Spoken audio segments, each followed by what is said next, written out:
रिया और रितु काफी अच्छे दोस्त थे। दोनों की आपस में खूब बनती। दोनों एक ही ऑफिस में काम किया करती थी।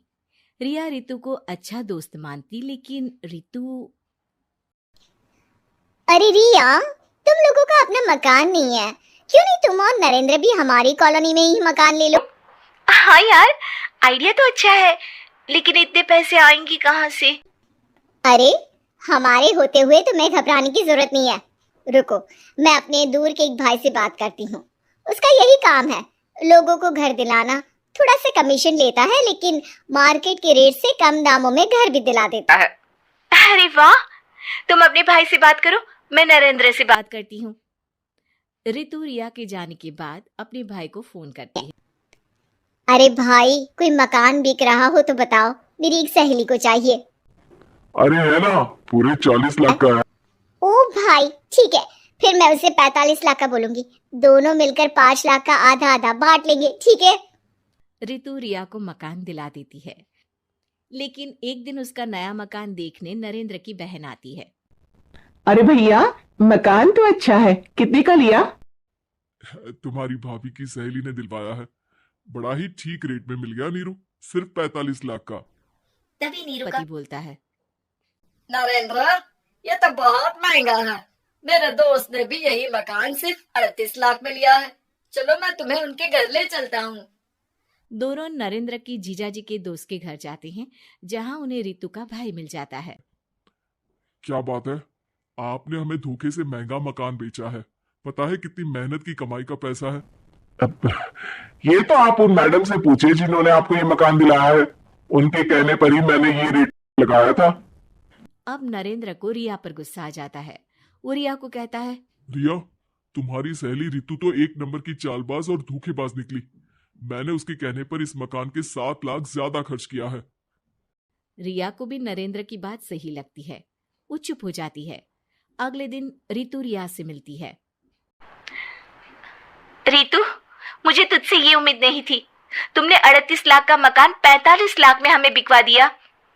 रितु अपनी पोल खुलती देख जोर जोर से रोने लगती है। अरे मैंने क्या बुरा कर दिया, तेरा भला ही तो सोचा था। अरे तुझे उस प्रॉपर्टी डीलर की बात पर भरोसा है, लेकिन अपनी सहेली पर नहीं। रिया को रितु के आंसू सच्चे लगते हैं और वो उसे शांत करती है। अरे अच्छा, शांत हो जा, चुप हो जा।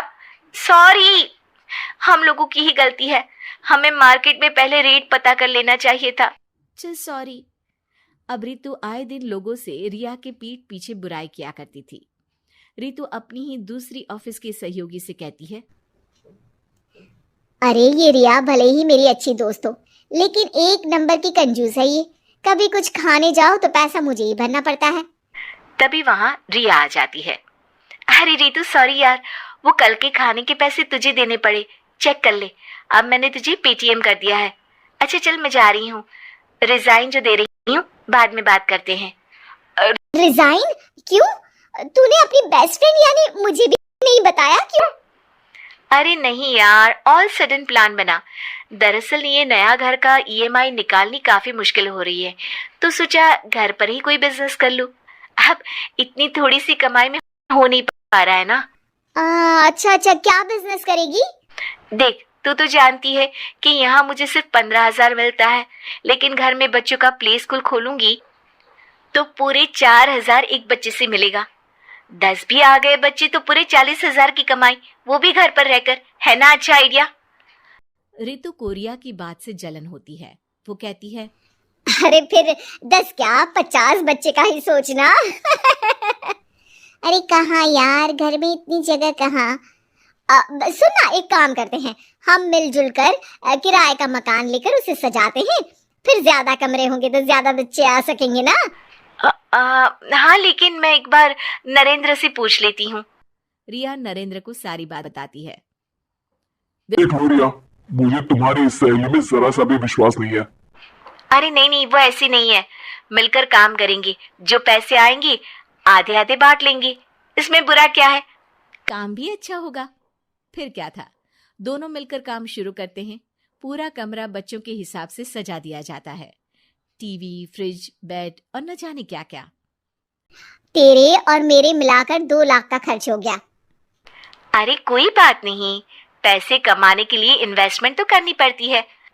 अब इतनी बड़ी रकम है, अच्छा है कि दोनों ने मिलकर कर ली, वरना एक के बस की तो बात नहीं है। हाँ, लेकिन अब मैं ना एक बात बोलना चाहती हूँ। देखो, पिछले 2 महीनों से जब से ये काम चल रहा है, सारी मेहनत मेरी ही है। मैं ही सारा दिन यहाँ का काम देखती हूँ। तो अब मैं तुम्हारे साथ ये काम नहीं करूँगी, अकेले मैं ये स्कूल चलाऊंगी। अरे ऐसे मत बोलो रितु, मैंने नौकरी भी छोड़ दी। थोड़ी बहुत सेविंग्स थी, वो भी मैंने स्कूल को बनाने में लगा दी। अब यार, तुम तो आलसी भी हो, मुझे नहीं लगता तुम ये काम कर पाओगी। रितु, नरेंद्र ठीक बोलते थे, तुम भरोसे के लायक नहीं हो। ये मेरी गलती है कि मैंने तुम पर विश्वास किया। अच्छा जी, तो गलती की ना। मैं तुमको तुम्हारे पैसे धीरे धीरे करके दे दूंगी। अच्छा होगा कि अब तुम यहाँ से निकल जाओ। बेचारी रिया सर झुकाकर घर वापस आ जाती है। नरेंद्र, वही हुआ जिसका डर था। रितु ने मुझे पार्टनरशिप से हटा दिया। मैं ये बात जानता था रिया, लेकिन मैंने तुम्हें इसलिए फोर्स नहीं किया क्योंकि जब तक तुम खुद धोखा नहीं खाती, तुम्हें अकल नहीं आती।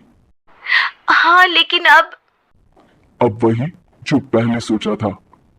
और फिर क्या, रिया घर से ही बच्चों को संभालने का काम शुरू कर देती।